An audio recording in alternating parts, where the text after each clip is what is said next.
ये कहानी है किसी आदमी की जिसके कुत्ते को कुछ गुंडों ने बहुत बेरहमी से मार डाला।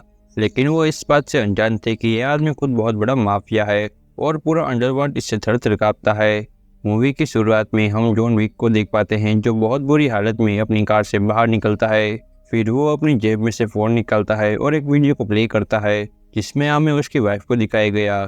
फिर कहानी जाती है फ्लैशबैक में। एक सुबह जॉन विक अपने उदासपन के साथ बिस्तर से उठता है क्योंकि आज उसकी पत्नी का फ्यूनरल था। उसकी पत्नी एक बहुत ही खतरनाक बीमारी से ग्रसित थी जिसने उसकी जान ले ली।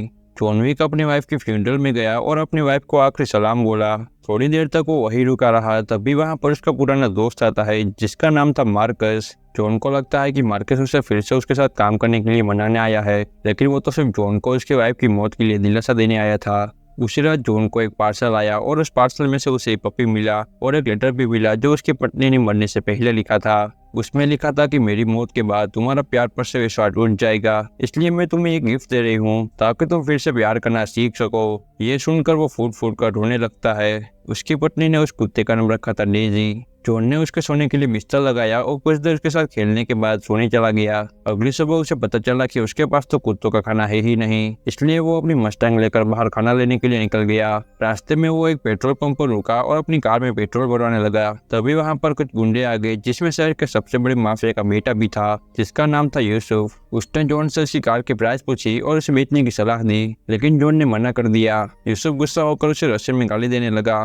लेकिन जॉन विक ने भी कोई कच्ची गोलियां नहीं खेली थी। वो भी यूसुफ को रस्ते में गाली देता है और वहां से चला जाता है। रात को डेजी बहुत जोर से भौंकने लगती है क्योंकि उसे बाथरूम जाना था। जॉन उसे नीचे लेकर आया जहां वो दो नकाब पहने गुंडों को देखता है, लेकिन वो कुछ कर पाता उससे पहले एक तीसरा गुंडा पीछे से उसे मारकर जमीन पर गिरा देता है। उन लोगों ने उसे बहुत मारा और उसकी कार की चाबी मांगने लगे। डेजी जो बेड के नीचे छुपी थी, एक गुंडे की नजर उस पर पड़ गई और वो उसे पकड़कर वहीं मार डाला। और यहाँ हमें पता चला कि ये नकाबपोश और कोई नहीं बल्कि यूसुफ है। उन्होंने कार की चाबी ढूंढी और जॉन विक की कार चुरा कर वहां से चले गए। जॉन विक वहां बैठकर बहुत रोया क्योंकि वो कुत्ता उसकी वाइफ की आखिरी निशानी थी। जॉन ने अपने कुत्ते की लाश को गाड़ी में दफनाया और अपनी कार को साफ करने लगा। यहाँ यूसुफ एक आदमी के पास पहुंचा जिसका नाम था यूरेलियो, जो गाड़ियों के मॉडिफिकेशन करने का काम करता था। यूसुफ ने उसे नए पेपर और नंबर मांगा। यूरेलियो यूसुफ के पिता के लिए काम करता है जो शहर का सबसे बड़ा गुंडा है। यूरेलियो गाड़ी देखकर समझ गया कि यह कार तो जॉन विक की है। उसने यूसुफ को पंच मारा और अपनी शॉप से निकल जाने को कहा। रात को वहां जॉन विक आया और यूरेलियो ने उससे बताया कि यूसुफ इस शहर के सबसे बड़े माफिया विगो का बेटा है। यहाँ जॉन विक ने उससे सेकंड हैंड कार खरीदी और यूसुफ को ढूंढने के लिए निकल गया। विगो ने यूरेलियो को कॉल किया और उसके बेटे को मारने की वजह पूछी। यूरेलियो ने उसे बताया कि यूसुफ ने जॉन विक की कार चुराई और उसके कुत्ते को भी मारा। ये सुनकर विगो एकदम ठंडा पड़ गया। रात को जब यूसुफ अपने घर पहुंचा तब विगो ने उसे अपने पास बुलाया और उसके पेट में जोरदार पंच मारा। यहाँ यूसुफ को समझ में नहीं आ रहा था कि उसका बाप उसे क्यों धो रहा है। विगो ने कहा कि तुम्हारी गलती ये नहीं कि तुमने किसी की कार चुराई और किसी के कुत्ते को मारा, बल्कि तुम्हारी गलती तो यह है कि तुमने जॉन विक की कार चुराई और उसके कुत्ते को मारा। यहाँ हमें पता चला कि विगो और जॉन विक साथ में काम किया करते थे, लेकिन एक दिन उसकी लाइफ में एक लड़की आ गई और जॉन विक ने उस लड़की के साथ शादी करके सारे गलत काम करने छोड़ दिए।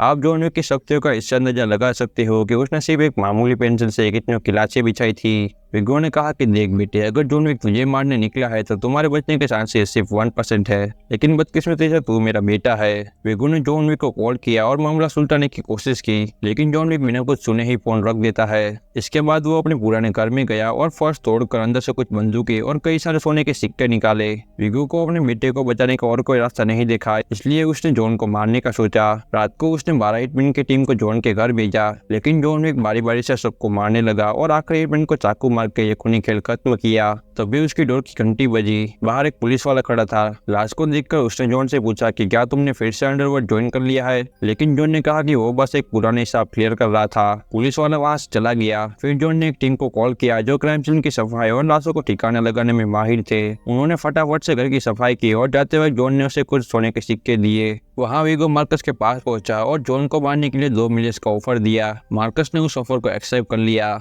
इसके बाद जॉन एक होटल में आकर रुका ताकि वो विगो के गुंडों से बचा रहे। ये होटल बहुत ही खास था क्योंकि इस होटल में सिर्फ अंडरवर्ल्ड के लोग ही रहते थे और इस होटल में एक रूल था जिसके मुताबिक होटल में कोई भी खून खराबा नहीं करेगा और जो भी उस रूल को तोड़ता था वहाँ का मालिक उसे मरवा देता था। यहाँ जॉन अपने पुराने दोस्त से मिला जिसका नाम था पर्किंस, जो पहले से ही इस होटल में ठहरी थी। इस होटल के मालिक का नाम विंस्टन था और वो जॉन को पहले से जानता था। रात को जॉन ने विंस्टन से यूसुफ के बारे में पूछा। विंस्टन ने जॉन को बताया कि यूसुफ हर रात रेसल नाम के क्लब में पार्टी करता है। इन्फॉर्मेशन मिलते ही जॉन अपनी गन लेकर यूसुफ को मारने के लिए निकल गया। वहाँ यूसुफ शराब और खूबसूरत लड़कियों के साथ अपनी रात गुजार रहा था और जॉन विक एक एक करके यूसुफ के गुंडे को मारता जा रहा था। लेकिन मारने के दौरान एक चाकू जॉन विक को भी लग जाता है। लेकिन यूसुफ को जॉन विक के बारे में पता चल गया और वो एक होटल से बाहर आकर अपनी कार में बैठकर वहाँ से भाग गया। जॉन होटल में वापस आया और डॉक्टर के पास से अपना इलाज करवाया और शराब पीकर सो गया। यहाँ मार्कस उस पर अपनी स्नाइपर से निशाना लगाए हुए था। तो भी जॉन के कमरे में किसी को आते हुए देखता है। उसने गोली चलाकर जॉन को सावधान किया। तभी पर्किस ने जॉन विक पर हमला कर दिया। जख्मी होने के बावजूद भी जॉन ने पर्किस को पकड़ लिया और उसे यूसुफ के बारे में पूछने लगा। अपनी जान बचाने के लिए पर्किस ने उसे बताया कि वेगो अपने सारे पैसे और जरूरी डॉक्यूमेंट एक चर्च के नीचे बने बेसमेंट में छुपा कर रखता है। जॉन ने उसे बेहोश कर दिया और अपने दोस्त को उस पर नजर रखने को कहा। जॉन विक उसी चर्च में पहुंचा और वहां के पादरी को डराकर उसे बेसमेंट में लेकर गया और ताला खुलवा कर वेगो के सारे पैसे और डॉक्यूमेंट जला दिए। थोड़ी देर के बाद वहां वेगो आया और अपने पैसे और डॉक्यूमेंट को जला हुआ देखकर वो आग बबूला हो गया। लेकिन जॉन विक तो वहाँ पहले से ही मौजूद था और उसे वेगो और उसके साथी पर गोलियों की बारिश कर दी। लेकिन बदकिस्मती से एक कार ने जॉन विक को टक्कर मार दी, जिसकी वजह से वो बेहोश हो गया। वेगो ने उसे पकड़ लिया और पूछने लगा कि तुम एक मामूली कुत्ते के लिए इतना सब कुछ क्यों कर रहे हो। इसमें जॉन विक ने उसे बताया कि वो कोई मामूली कुत्ता नहीं था, वो मेरी पत्नी की आखिरी निशानी थी और तुम्हारे बेटे ने उस कुत्ते को मारकर मेरी पत्नी की आखिरी निशानी को भी मुझसे छीन लिया। वेगो अपने आदमी को जॉन विक को मारने का कहकर वहां से चला गया। उसके आदमी प्लास्टिक की बैग से जॉन विक का दम घुटने लगे और तभी मार्कस अपनी स्नाइपर से वेगो के एक आदमी को मार डाला और जॉन ने किसी तरह से दूसरे आदमी को भी मारकर वहां से बच निकला। फिर वो गन लेकर बाहर आया और वेगो के कार पर गोलियां बरसाने लगा। जॉन ने वेगो के सारे आदमी को मार डाला और वेगो से यूसुफ के बारे में पूछने लगा। खौफजदा होकर वेगो ने उसे बता दिया कि उसने यूसुफ को ब्रुकलिन की बिल्डिंग में छुपा कर रखा है। वहाँ ब्रुकलिन में यूसुफ और उसके दोस्त गेम खेल रहे थे और बाहर कई सारे आदमी गन लेकर यूसुफ की पहरेदारी में लगे हुए थे। अब जॉन ने ब्रुकलिन पहुंचकर बारी बारी से उसके आदमी को मारने लगा। जॉन ने उसकी कार को बम से ब्लास्ट कर दी ताकि पिछली बार की तरह यूसुफ यहाँ से कहीं भाग ना सके। फिर वो घर में एंटर हुआ और यूसुफ को ढूंढकर उसके पेट में गोली मार दी और आखिर में उसकी खोपड़ी में गोली मारकर इस किस्से को हमेशा के लिए खत्म किया। फिर वो मार्कस से मिला और उसकी मदद करने के लिए उसे शुक्रिया बोला। लेकिन पर्किस ने उन दोनों को साथ में देख लिया और समझ गए कि मार्कस ने वेगो को धोखा दिया है। रात को वेगो के गुंडों ने मार्कस को घेर लिया और उसे पकड़कर वेगो के पास ले गए। वहाँ वेगो ने मार्कस को पीट पीट के जाट से मार डाला और कॉल करके जोड़ कर इसके बारे में खबर दी। फिर वो अपनी कार में बैठकर अपने हेलीकॉप्टर की तरफ निकल गया ताकि वो इस शहर को छोड़ सके। वहाँ वेस्टर ने पर्किस को मिलने बुलाया और सभी ने मिलकर उसे मार डाला। पर्किस को मार दिया गया क्योंकि उसने होटल के रूल्स तोड़े थे। जॉन विक मार्कस के पास पहुंचा और मार्कस की बॉडी देखकर वो आग बबूला हो गया और वेगो को मारने के लिए निकल गया। यहाँ जॉन को वेगो की कार दिखाई दी और वेगो की कार को जोरदार टक्कर मारी। यहाँ वेगो ने अपनी कार से जॉन की कार को धकेलकर उसे पानी में गिराने की कोशिश की, लेकिन लास्ट मोमेंट में जॉन विक उस कार से बाहर कूद गया।